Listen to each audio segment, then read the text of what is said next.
Hey, everybody. Welcome. It is time for our Tuesday live stream. If you don't know, we go live every single Tuesday here at the Virtual Savvy to talk to you guys about virtual assistants, about working from home, about starting your own at-home business. And this is really just a time for us to hang out and for you to pick my brain. And that's what we're doing today is a live Q&A call, a live Ask Me Anything call. So I'm so excited that you have joined me for this time. Now, what we're going to do today is I'm going to just run through some questions that I've been seeing from you guys. Honestly, we have a community, a massive community. We've just reached 70,000 members in our Facebook community.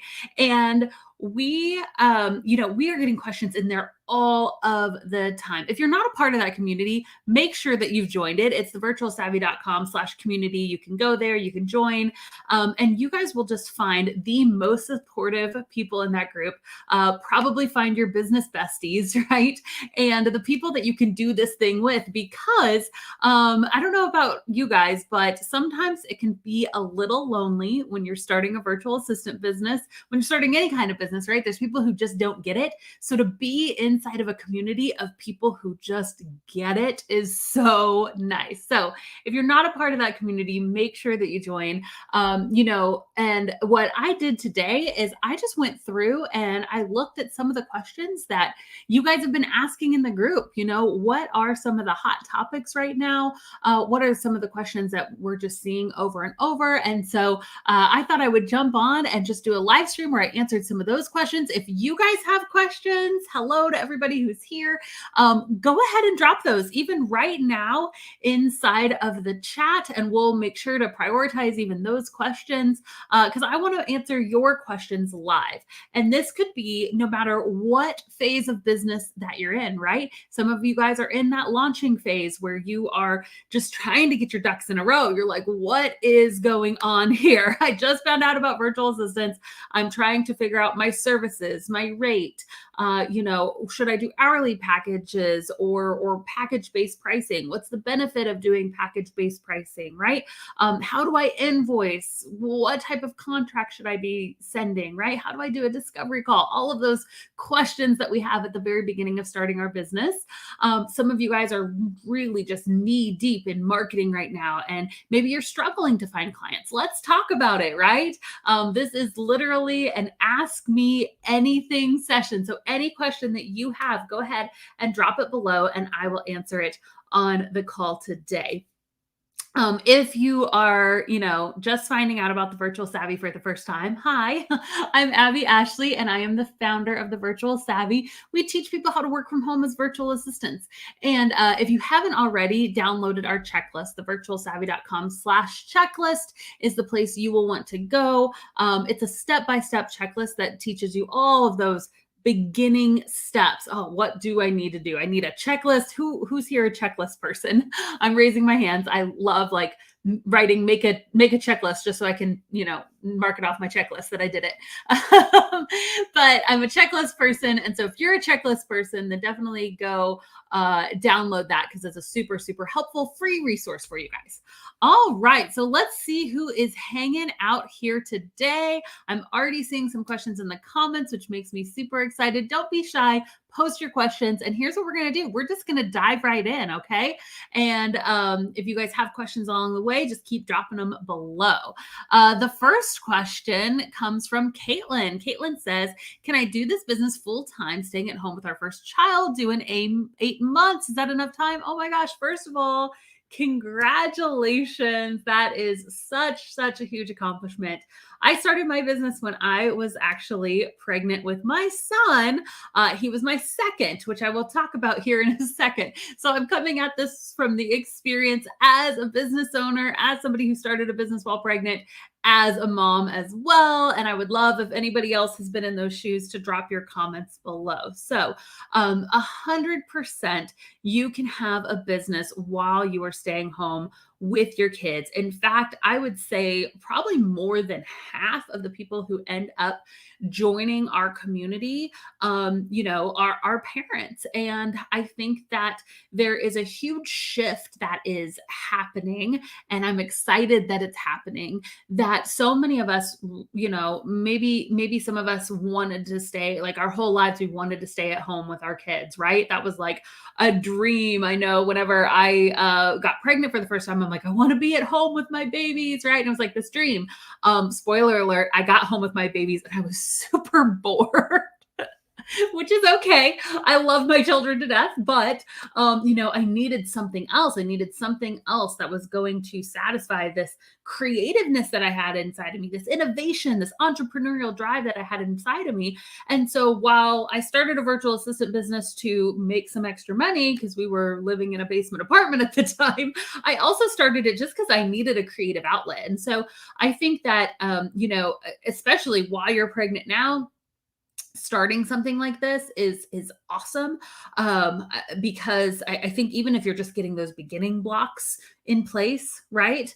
I will say this, and this is just coming from experience as a mom, that you want to, those first couple of weeks, really have some time to be with your baby. And all of us recover differently. I don't know, any other parents here? Like, first child was totally different than the second child. And a lot of times our hormones are all over the place. We're like figuring things out, right? So you want to allow yourself the grace to figure things out. So that is not to discourage you from starting this, because I actually think it's a great time to start. I just want you to keep in mind,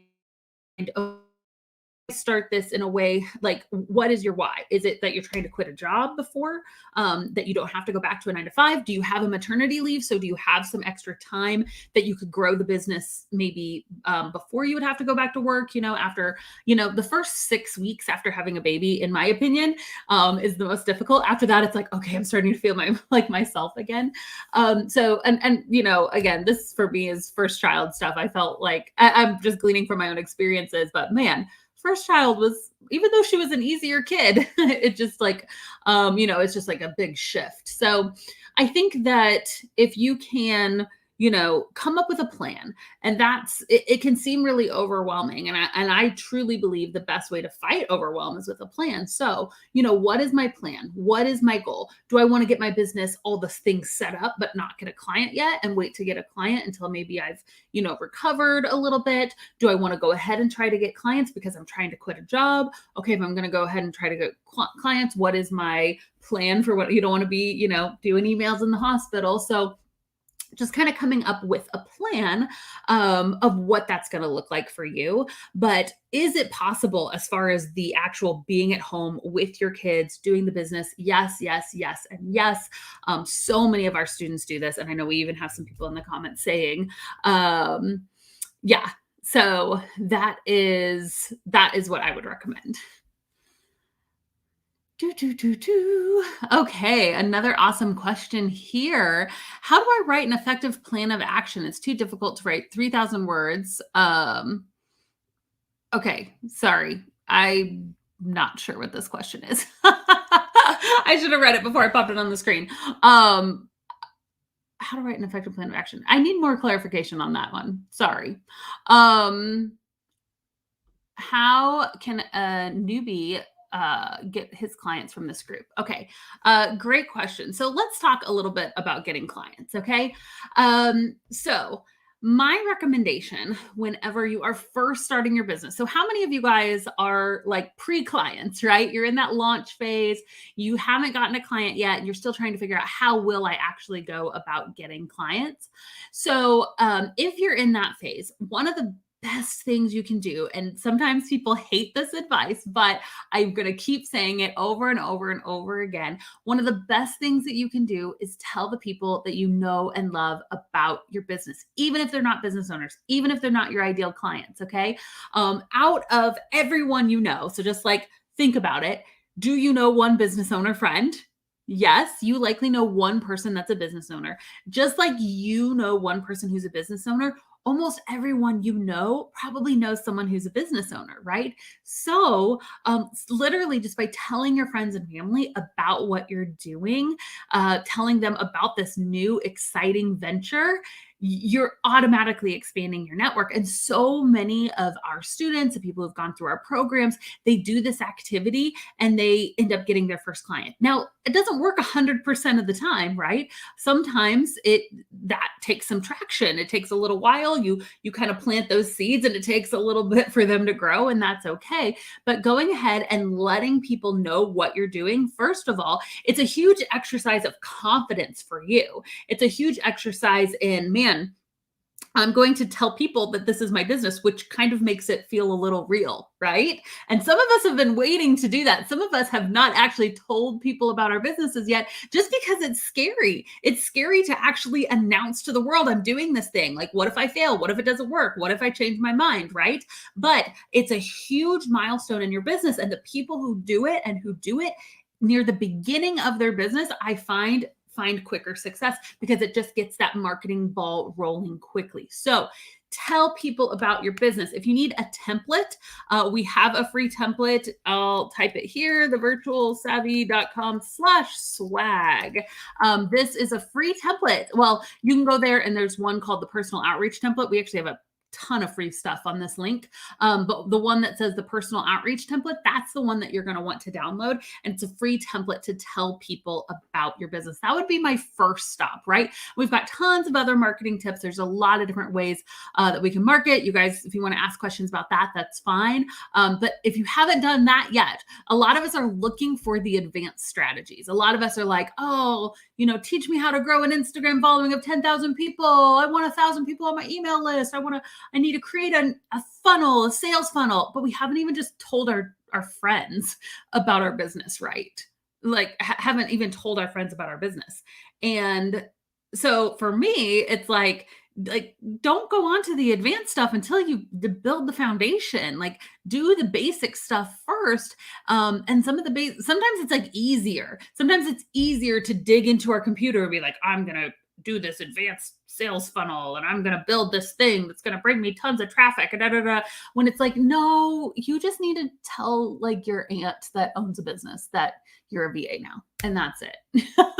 Okay, so let's do the simple thing. It's not simple because it does take courage, right? But that would be my recommendation as far as where to get that first client. That is that's one of my best tips for you. All right. More questions on getting clients. I love this. I can talk about marketing all day, you guys. So where do you see continual success in finding clients as a beginner VA? Well, the tip we just mentioned, right? So that would be number one. And if you haven't done that, don't go on to step number two. Do that first. It's a huge part of your business. Next, there's a couple of different places that I really, really love as far as client acquisition goes. Some of my top ones would be local networking groups, Facebook groups, and LinkedIn groups. Okay. Groups. And here's the thing. Why? Going to where people are hanging out that are your ideal clients is one of the best ways to start building relationships. And why each of these methods work and why I believe they work so well is probably the most important part, other than like let me just give you this advanced strategy. No, like really, here's the advanced strategy, guys. The advanced strategy is relationships. It's showing up. It's connecting. It's forming friendships, business relationships. It's called networking, right? And so there are ways to network in person and there are ways to network online. In-person networking is amazing. And with everything with COVID, I know it's an element that so many of us have missed. And once we're able to get back to it like the way that we used to, I'll be so excited.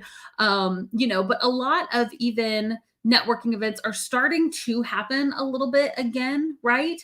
Maybe they have different protocols. They're not doing like meals anymore. Everyone needs to be masked or whatever. Or, there might be conditions, but like it might be an option for some of you. For some of you, it's not, and that's fine. So local networking events, awesome.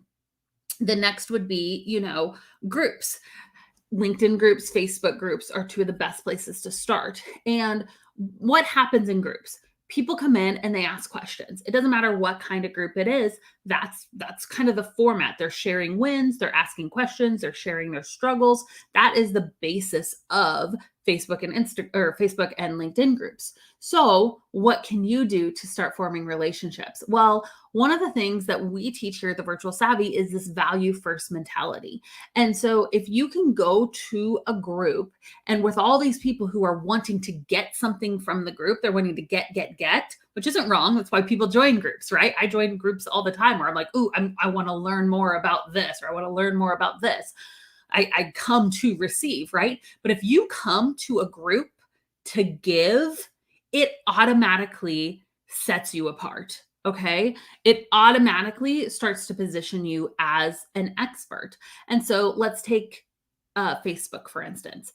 If your ideal client is an author, well, join some author groups, right? Join groups where people are hanging around who are writing books, and go into those groups and just start reading through the questions. Maybe you can't be helpful in every single instance, but maybe you really can help and give value to some of these people.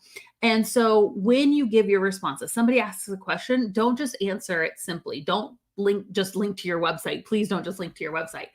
Answer it well. Like go so above and beyond that someone's like, why did you spend this much time answering my question? Like, that's amazing.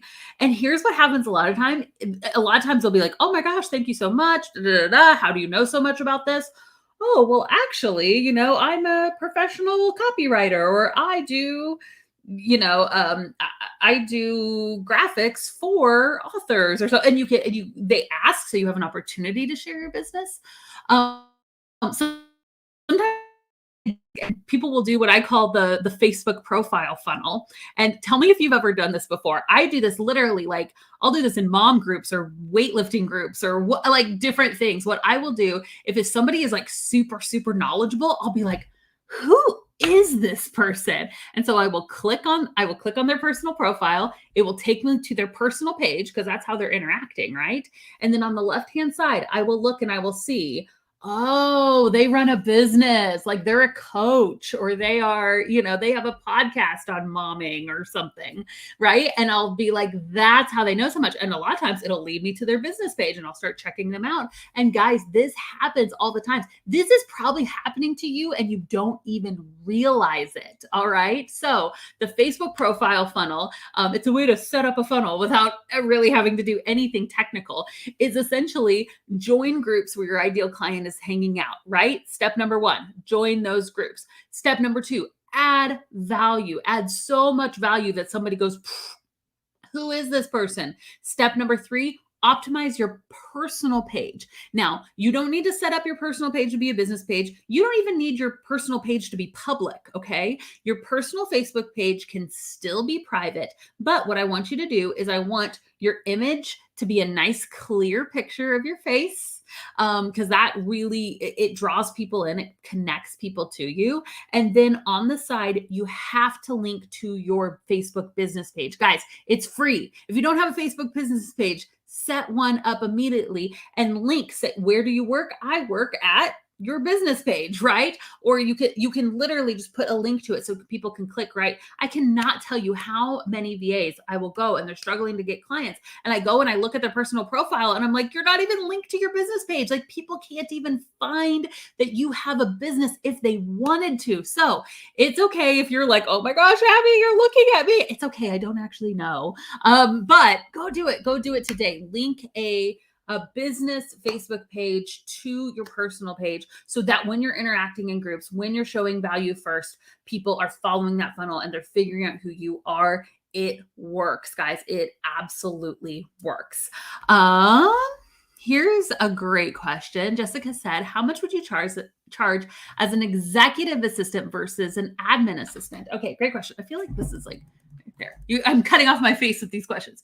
Okay, so how much would you charge as an executive assistant versus an admin assistant? All right, so let's talk a little bit about pricing in general, and then I'll answer your question more specifically. So, pricing in general, guys, every single one of you has a rate. Whether you know it or not, whether you've discovered your rate, you have a rate. You have a dollar amount that you're like, oh, I'll do the work for that. Or no, that's not worth that. Right. Or like, whoa, that's way too much. Most of us wouldn't say that. So, internally you have a rate for what you feel good working at, even if you do package based pricing. So package based pricing is, I'm going to sell you this, I'm going to build a website for you. It's going to be $500 and it's going to take me, or it's going to be $5,000 and it's going to take me five 5 hours, okay, or it's going to take me 10 hours. And so that you break that down and it's your hourly rate. And even if you do a package, you should internally know how long something is going to take you, and that is your hourly rate that you feel good with, right? So even if you're doing package based pricing, it's important to have an hourly rate. What is your hourly rate? Well, your hourly rate is usually combined from your previous experience, right? So what experience? How long have you been doing a certain thing? But more so, like how skilled are you in that?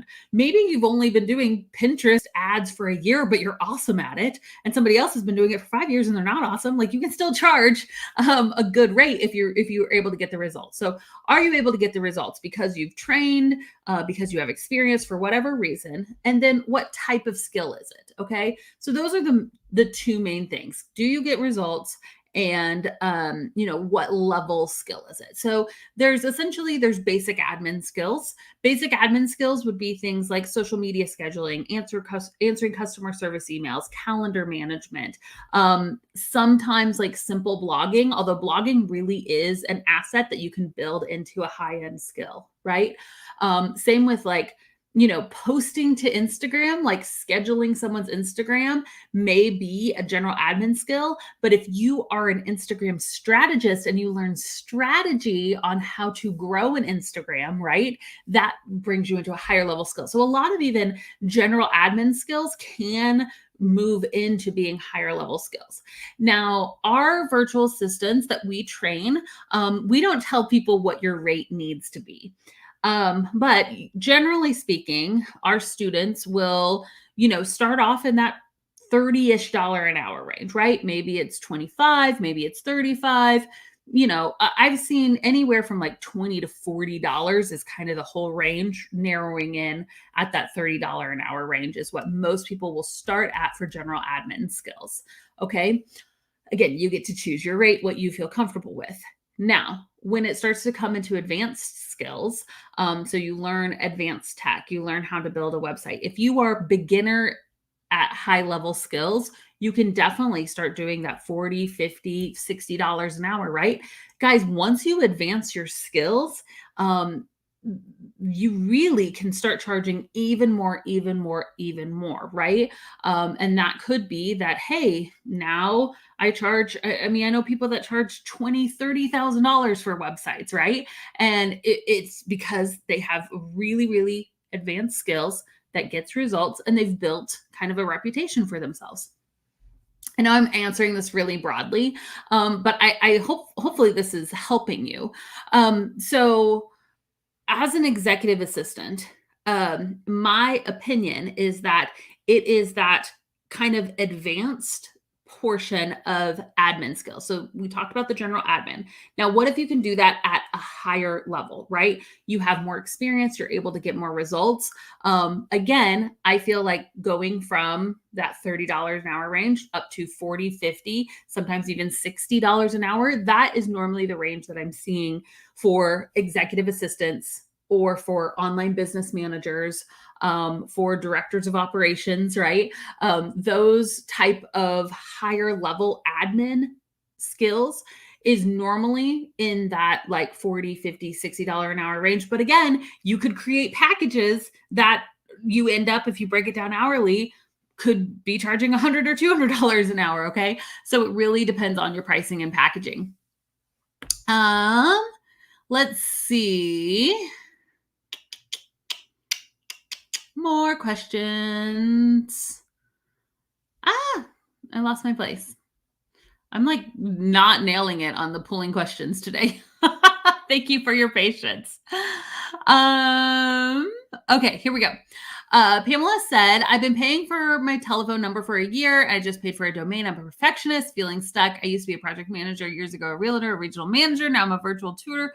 Oh my goodness, trying to start with high level skills. Should I start with the Fiverr Upwork? So many good questions here. Okay, so let's kind of break it down. So awesome that you've already paid for your domain. You've got that. I'm a perfectionist and I'm feeling stuck. So here's the thing. You have so much experience. You're like, I'm wanting to start with high level skills. I can obviously tell from your post that you have high level skills. And this applies to a lot of you guys listening. So I want you all to have open ears. Maybe you don't have the exact same experience as Pamela, but you're like, well, I feel it all the time. Like, it's so funny. I will talk to people and they're like, yeah, I just don't really know. I don't know if it's the right fit for me. Like, all I've done is like work in the real estate industry for 20 years and I was the national blah, blah, blah, blah, blah, blah. And like, I'm like, oh my gosh, you have so much experience. Like, what? Yes, you can do this, right?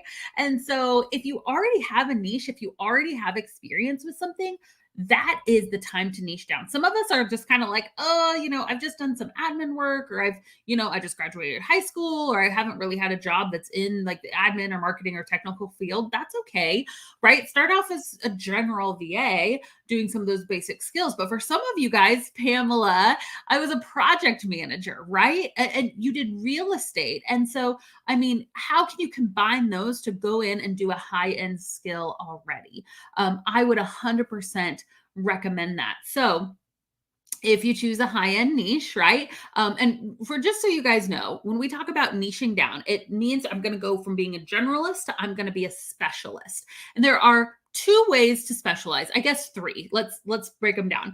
I want to niche down. Well, you can niche down by service, you can niche down by industry, or you can niche down by service and industry. Okay. So I'm niching down by service. I do Dubsado setup, right? I'm going to set up Dubsado for people. Awesome. I'm going to niche down by industry. I'm going to be a virtual assistant only for wedding professionals, right? I'm going to be so that would be niching down by industry. I'll do their social media. I'll do their basic admin. I'll answer customer service emails, right? I'm going to work for the wedding industry. That is niching by industry. I'm going to niche by service and industry would say, I'm going to only do Dubsado setup for wedding professionals. Okay. So these are the different ways to niche. There's no wrong answer.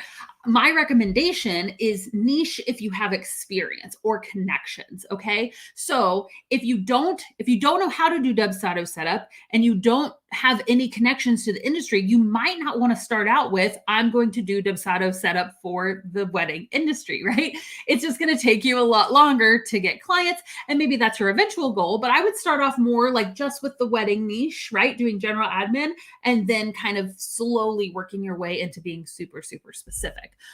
So with you, Pamela, I mean, you have project management experience and real estate experience. Do you still have connections? Do you still have ties to the real estate industry, right? Maybe start off with general admin with like kind of like an edge of like making sure you note all your project management experience and start reaching out to those contacts. Use that email that I dropped earlier, the personal outreach template, and just reach out to people. So many of us, this is where we get stuck. And I see it time and time again. We're like, I've got my services, I've got my rates, I've got my contract, I've got my setup. Here we go. And right. And we stop because it's like, oh, now I have to actually tell somebody about my business. Guys, get over the hump.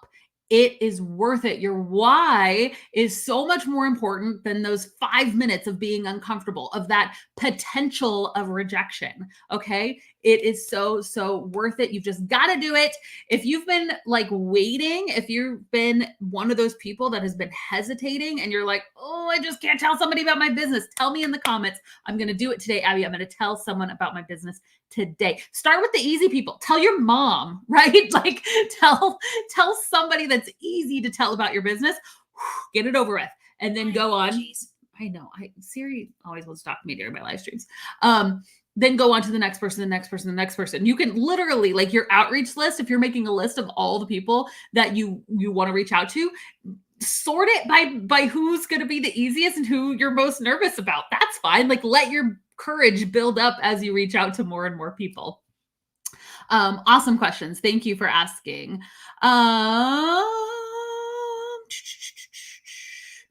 All right. Oh, this is so good. Danielle said, this is so true. I landed my first VA client by telling my friends and family. Talk to them about your business like your favorite movie. I love it. Yep. And then Tiffany said, we're all talking about personal outreach template because it's just one of the best things you can do.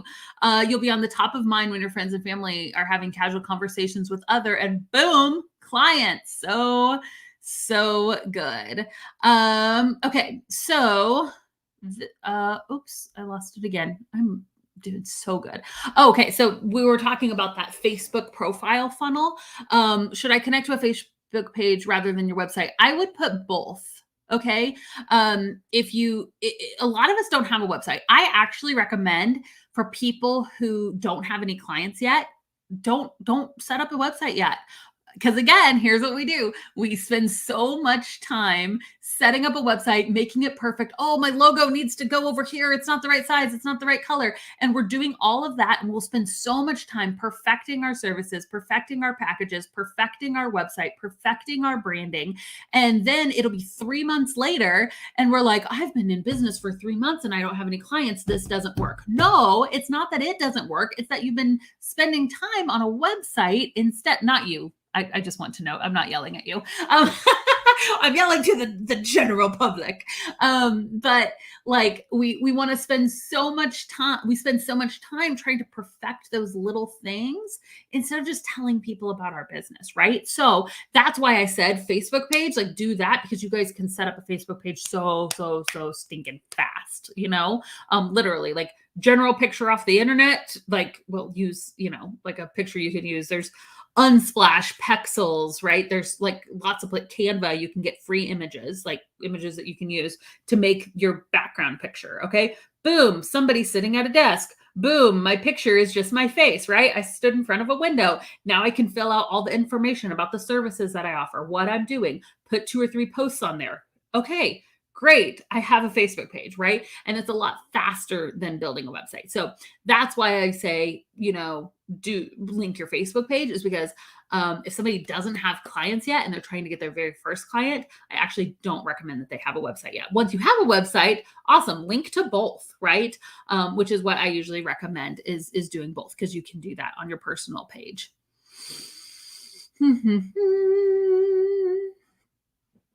Let's see. Good questions. Oh, this is an awesome one, Danielle. She said, how do you find the right pain points for our ideal clients? The ones I get are generic: time management, productivity, etc.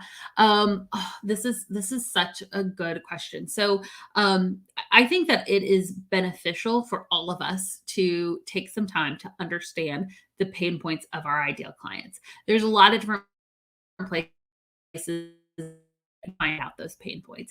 Again, one that I love is Facebook groups. I'll be honest with you. When I jumped on this live stream, I think only one person had like put a question so far.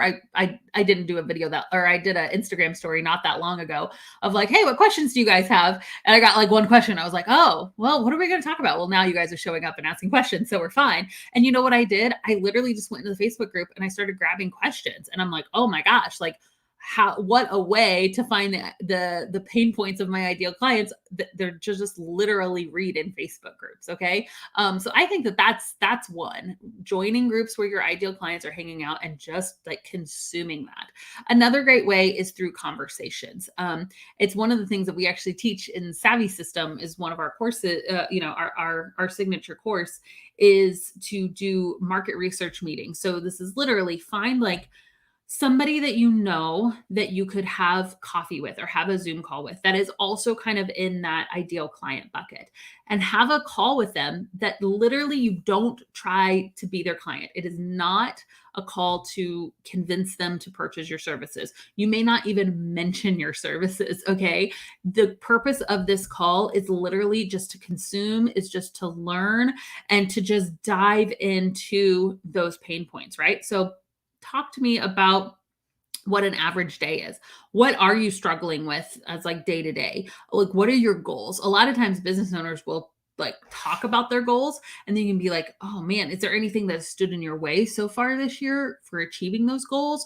Are you hoping to get the things that and again, it doesn't have to lead somewhere for these market research meetings. And you could just do one, you could just do two, right? You can a really deep conversation, a good coffee chat with the right person can really, really open your eyes to this. Another thing that you could do is you could talk with other people who have a similar ideal client, but maybe a different service. So if you work with course creators, maybe you're a copywriter who works with course creators, right?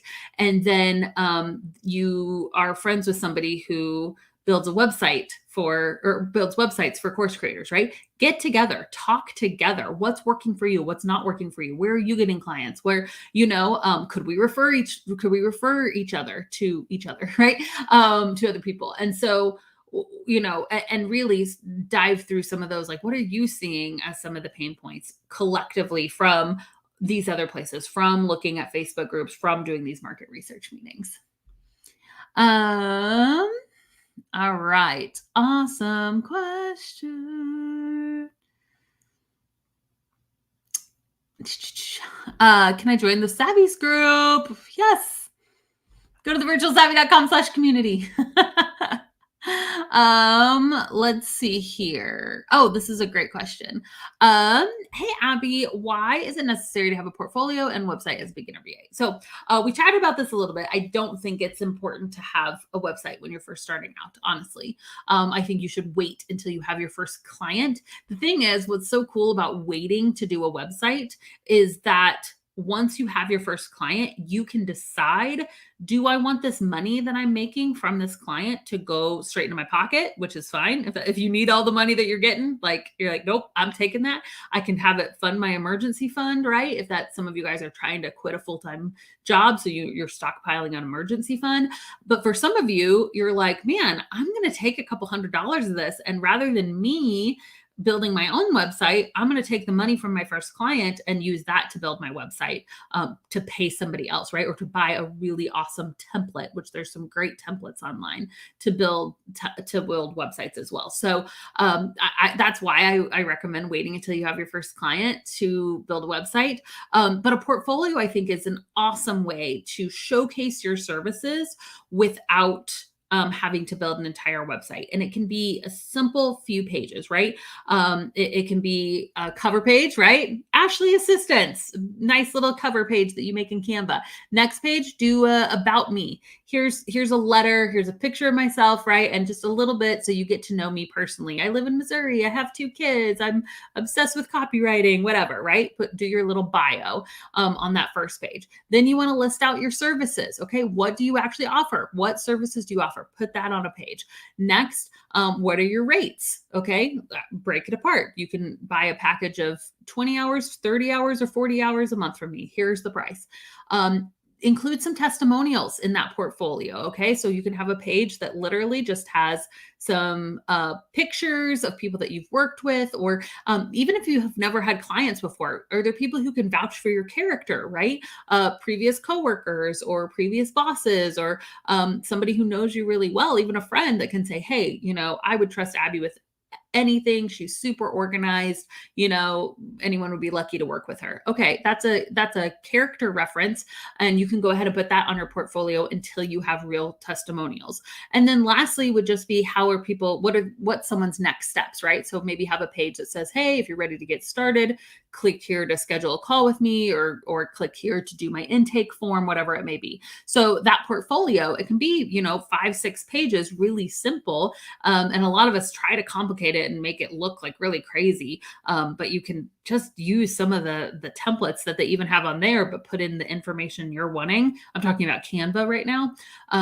So you can use Canva, create a simple portfolio, give yourself a deadline. If you're going to do something like this, I would say, okay, today is Tuesday. By Friday at noon, I'm going to do my portfolio. And whatever I have done by Friday at noon, that is my portfolio. I'm not working on it anymore. I'm not going to try to make it more perfect. Done is better than perfect. So get it done so you can use that to start going out and getting clients with it. Okay. So I do think it's important just because it's something that you can physically send somebody that has all of your, that has everything in it. Here are my services. Here are my packages. A visual is just really nice. Great question. Oh, I love this. Shannon says, just do it. I just brought on my first team member because we welcomed so many clients. I love that. Yes, I'm going to do it. I'm going to tell someone about my business today. # be bold. Come on. I love it. So, so good. I will say this.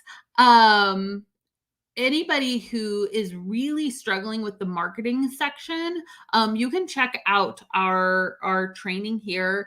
It's the virtualsavvy.com/BBO. It's a free training, and I really dive into how to market your virtual assistant business in that training. So that can be a resource for you guys as well. Let's see. Oh, here we go. It keeps skipping down on me, these questions. Oh, this is so good. All your tips are working for me, getting clients, and my business is growing. Yay. Let's see. What makes somebody a high-end client? That's a really great question. So, I use the term high-end client, but everybody's definition is going to be a little bit different. To me, a high-end client is one of two things. Number one, it's somebody who you're going to just love working with, right? So, and a dream client, I guess, is what other people will call it, right? Like, I just love working through this person. I respect their business, I believe in their company culture. I fit in with their company culture. Like, it's just our personalities drive well, like that, like the personality culture fit is just there. That would be number one.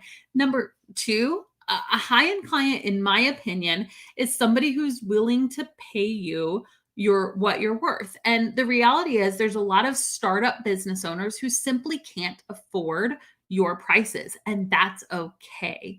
And it may be that they need to do some grunt work on their own, right? It may be that they hire somebody that doesn't charge as much as you do. It may be that they find another source to solve their problem. But just because somebody else can't afford you doesn't mean that you should automatically just lower your price, right? You've set your price. You can stick to your price. And a high-end client, in my opinion, is the person that doesn't think twice about paying you that. They're like, oh, yes, I see the value in what you're bringing. And of course, I'm going to pay you that. Like, that to me is a high-end client. It doesn't necessarily, and that could be somebody who has a super advanced business. And I have found the longer that somebody is in business, the more they get it, right? Like, when I first started my business, if I wanted somebody to help me with my emails and someone came to me and said, sure, I'll do that for $60 an hour, I probably would have been like, ooh, no, nope, I can't do that, right? Did that mean that person wasn't worth $60 an hour? No, not at all. And now in our business, if someone's like, yes, I can do this copywriting for $60 an hour, I'd be like, I see your value. Yes, $60 an hour for this amazing blog post or whatever, done, right? And it's just different because I've advanced more in my business. I know what things are worth, and we have more finances, right? So a high-end client, in my opinion, is just somebody who doesn't really bat an eye because they see your value, because their business is further along, or maybe they're just starting out and they just have the extra funds to be able to actually pay you what you're worth. So hopefully that makes sense. So good. Thank you guys for showing up. This is so fun. I love doing these Q&A times. And then, oh, this is a great question too. What's the first step for me if I want to get high end clients, right? Where do you get those dream clients? Where do you So there's different types of marketing. Some of the marketing that we've talked about today is that personal outreach template. We've talked about networking, which is hanging out in live networking events or Facebook groups or LinkedIn groups, showing value first, that Facebook profile funnel. This is very marketing heavy, which I think is fun. You guys are asking really great questions. Another amazing strategy is high-end client targeting. High-end client targeting is where you literally just make a list of your dream clients. Okay. Like, who would I love to work with? You make a list of those clients, and then you start one by one doing super high value proposals to them. This is actually how I got my dream client, which opened the doors to so many opportunities for me. I was a virtual assistant. I had clients here and there. I had a State Farm agent. I had a fashion blogger. I had somebody who had like a children's clothing store. I had a massage therapist, like all these different like random small businesses, right? But there was somebody who I was like, oh my gosh, wouldn't it be crazy to work for blank? And you probably like have that person in your head. You're like, yeah, right, that would never happen. So I was obsessed with this blog. It was at the time it was Video Fruit. It was Brian Harris, Video Fruit. He has now changed his website to Growth Tools, which is just a way better fit for what he does.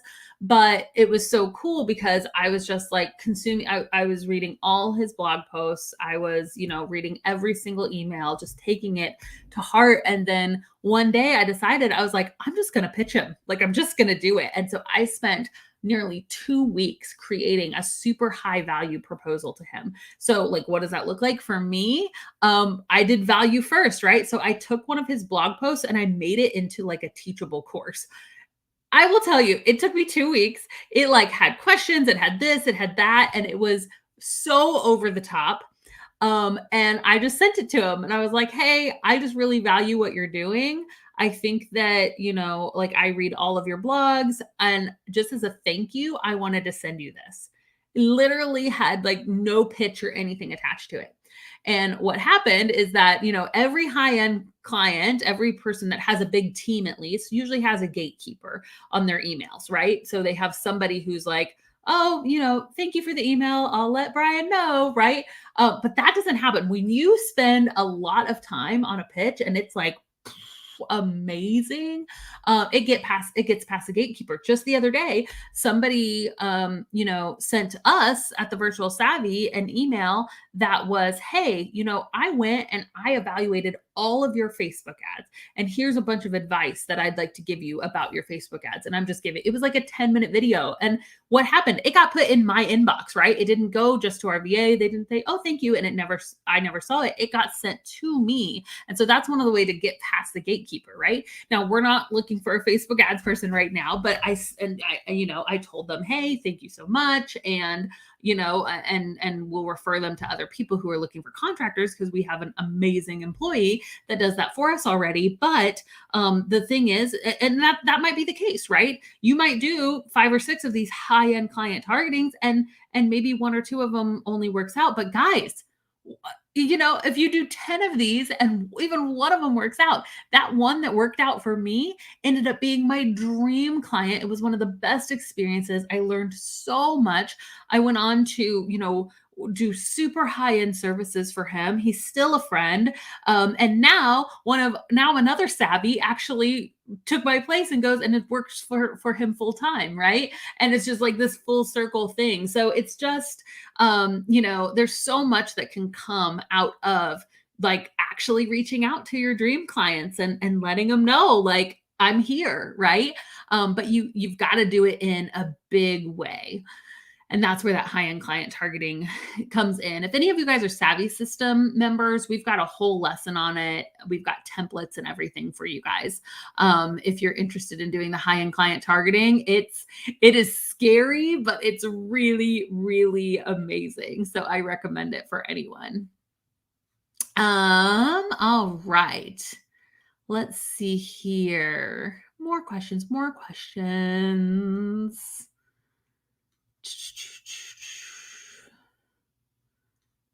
Oh, this is so exciting. Made my decision to start as a virtual assistant. I love it. We've got the links for our training in here.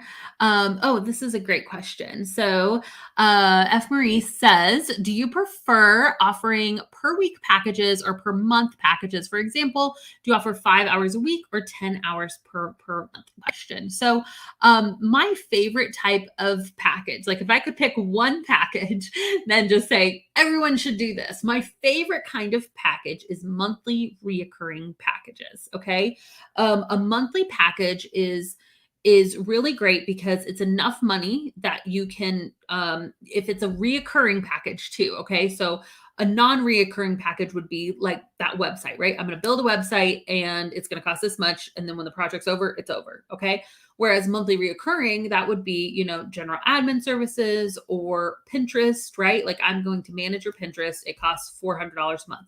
What's really great about monthly reoccurring is you can start to really set projections for your business. So you can say, hey, if I want to make $4,000 a month and my Pinterest packages are $400 a month, then I need to get 10 clients and that's my goal. And then I'll be making the money I need to make, right? Like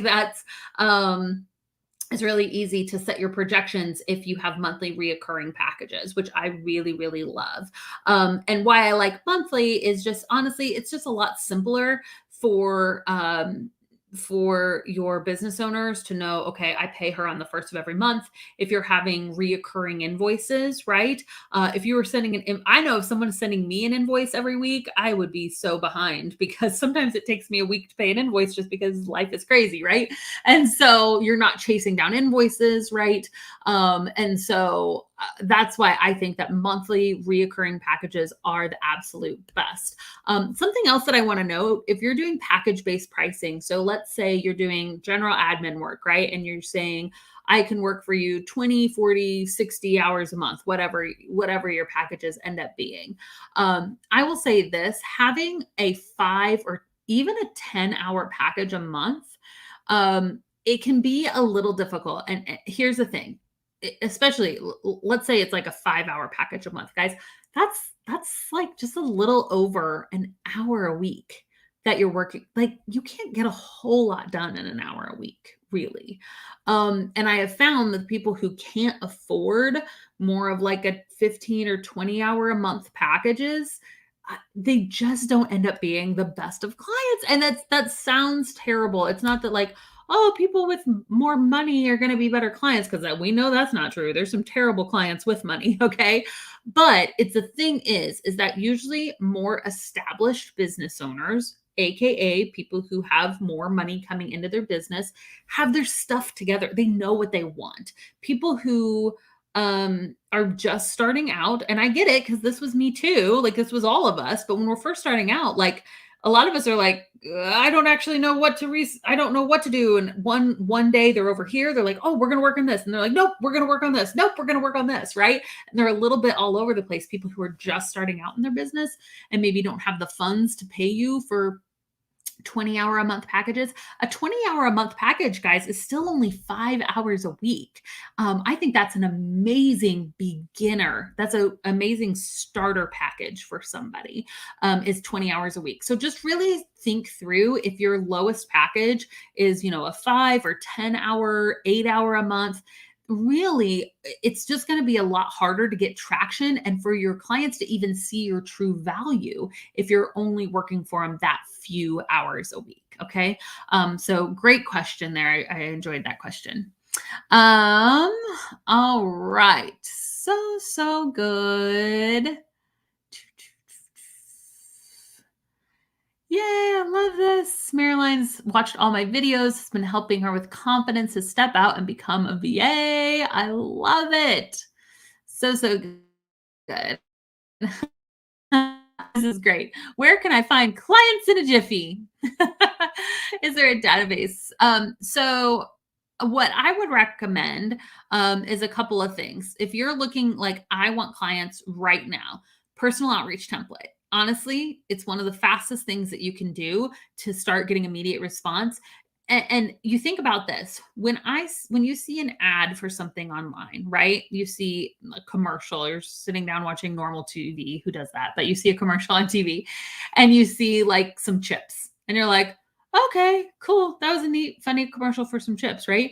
Or if you have somebody who's like, oh my gosh, these chips are amazing, you literally have to try them, like I can't, and they go on and on and on about how amazing these chips are, and you go to the store and you see those chips, you're probably more likely to grab the chips if a person told you, the person that you know, love, trust told you. And so that's another like powerful impact of the personal outreach template that we have, is that it's you're telling the people who know you and love you about your business. So when they tell other people, they're automatically going to gush over you, right? They're automatically going to like tell about you, not just like, oh, I kind of know somebody, whatever. And you can tell those acquaintances too. I mean, there's no harm in that.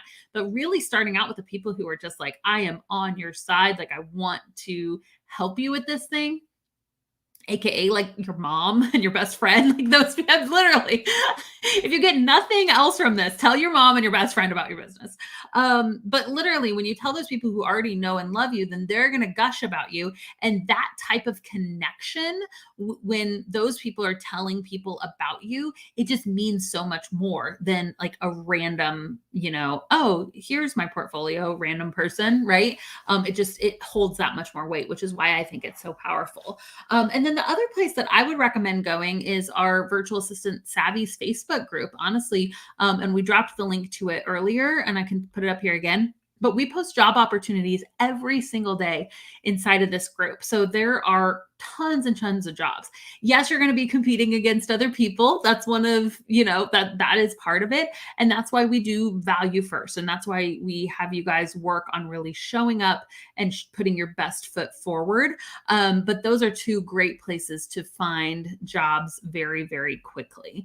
And I will say this, we have another platform coming. If you guys don't know, we are starting something called Hello Savvy. Let me put it here in the comments, and you guys can get on the wait list for this. It's not going to launch till probably February of next year, but we're literally creating a new Fiverr, a new Upwork, right? One that is based on culture and community, and jobs are going to be posted there. You're going to be able to create beautiful profiles. So when I'm like, oh, it's so hard, like we don't like people to start a website at the very beginning because it's like you'll spend so much time trying to make it beautiful. Well, we literally make it like super easy to create a portfolio that can even act as a website in Hello Savvy. So it's going to be awesome. You guys all need to join the wait list because it's going to be really, really great. We're building something really special for you guys. And it's going to be a place where people can post jobs. You can apply to those job opportunities. It's going to be really, really great. Okay. More questions. Let's answer a few more. Oh, look at this. Then I just went public with my business. Like right now, like in this call, that would be really awesome. Oh, Bernie, I'm so glad that you logged on today too. So good. Let's see. Any recommendations on increasing engagement on Instagram? I get a few likes and followers here and there, but nothing to move the needle on my business and get eyes on my profile. So Danielle, my recommendation. So I would ask this question: why are you trying to build an Instagram following? And I'm not saying that in like a bad way. You may have a very good reason. If the number one reason for growing an Instagram is to get clients, I would consider transitioning the way you think about Instagram. So if you want to be an Instagram strategist and you want to build your own profile to show kind of social proof, and you want to use it as a client acquisition tool for sure, and you want to, use it to like experiment things for your clients, that's great. If you want to become an influencer or you want to build an audience for some other reason, that's great. But if your number one reason for wanting to grow an Instagram is to get clients, I honestly don't think growing an Instagram following is a great way to get clients. I think in the beginning, okay, and hear me out, because people could take this and be like, I don't agree with that at all, which is fine. Nobody has to agree with me. But the thing is to replace your full-time income with virtual assistants, most of us need 4 to 7 clients. Most virtual assistants can replace your full-time income with 4 to 7 people. So you don't need hundreds of people to say yes. You need 4 people to say yes, 5 people to say yes, right? Doing that is so much easier through one-on-one connection. So if you have an Instagram, rather than posting 5 times a day and doing 3 reels and hoping people see it and come to you, right? Like, it is such a better strategy to, I mean, you can still post once or twice a day. That's fine. However often you want to post. But spending your time and energy and effort interacting, right? Interacting with other influencers, going into their DMs, being helpful, watching their stories, seeing their struggles, interacting, doing those connections, doing high end client targeting. Like, that's going to be so much more valuable building true relationships than posting, right? Let me just throw something out there, post and hope that somebody comes to me.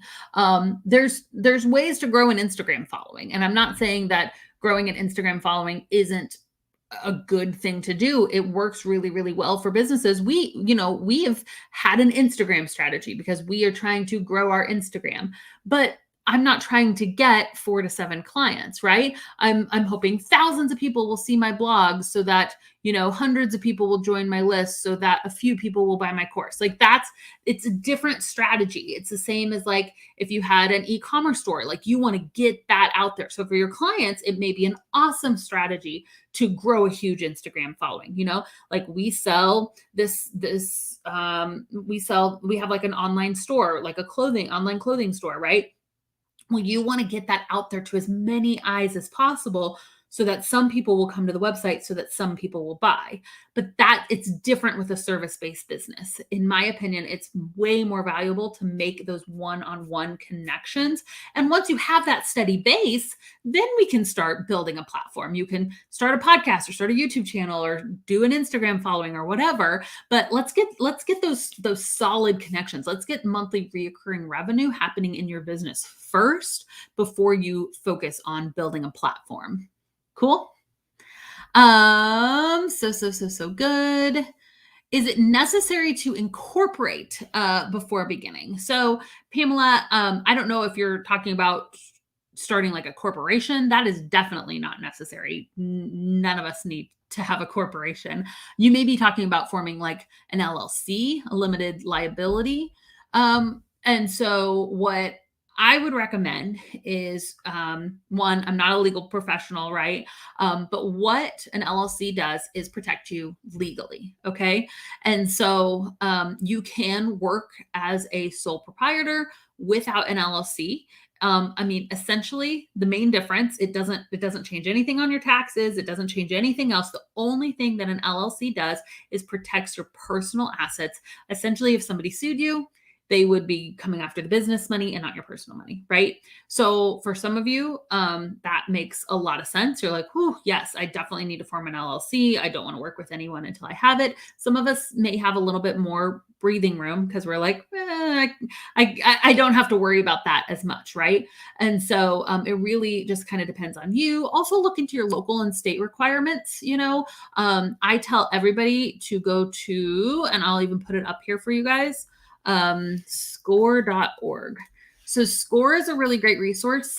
We teach people how to start virtual assistant businesses, and we have tons of knowledge on how to price and package and how to market and get clients. You go to score.org, they might not even know what a virtual assistant is. So you're not going there for like business marketing advice. But as far as like, how do I start an online service-based business from my home? Are there certain requirements, state or local requirements that I need to have? You can call them or you can look up a representative that's in your area and see, like, are there any local requirements? Do I need to do anything specifically for the state or the county that I live in? And score.org should be able to tell you that. So yeah, that's a really, really good resource.